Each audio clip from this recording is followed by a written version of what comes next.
位團友，我終於平安嚟到紐西蘭，開始我呢個安息假期。今日想同大家分享其中一件事。其實嚟呢都係好忙嘅，因為三餐都要自己搞掂，所以呢要買餸啦、煮飯啦、洗碗啦、抌垃圾啦。咁而家喺呢度住呢，係以前係一個 music centre，冇人住過嘅。佢而家就諗住改變用途，招呼我哋嚟嘅朋友啊、牧者咁樣。但我就係第一個試住，所以呢好多嘢都冇嘅，要自己呢諗辦法搞掂，所以呢都更加忙添。咁啊，第一餐晚飯之後呢，我就諗嗰啲垃圾點樣抌喎，又唔熟呢度嘅家寶啦。咁我 WhatsApp 問佢，咁佢又開緊會，一路都冇覆我。到第二日佢先覆我，咁所以啲垃圾我一路都未抌出去。但係第二朝我一早起身去到廚房，哇，嚇死我！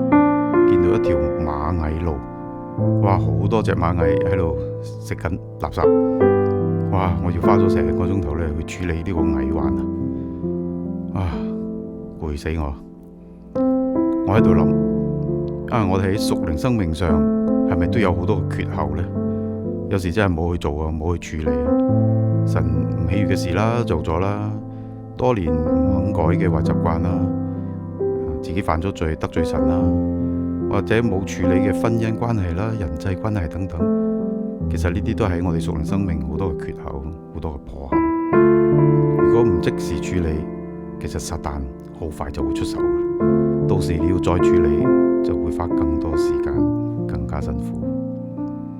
所以如果今日有牧者、有弟兄姊妹能夠去提醒你，咁就唔好再拖落去啦，快啲處理，免得撒旦呢亦能夠乘虛而入。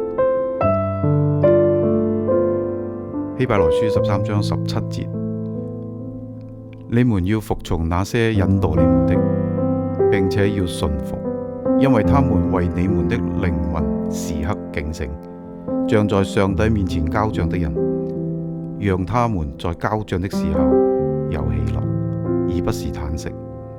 嘆息就對你們無益了。所以鼓勵你哋呢個星期五返到大衛團契呢個預苦期嘅默想聚會，讓神嘅話再一次提醒你。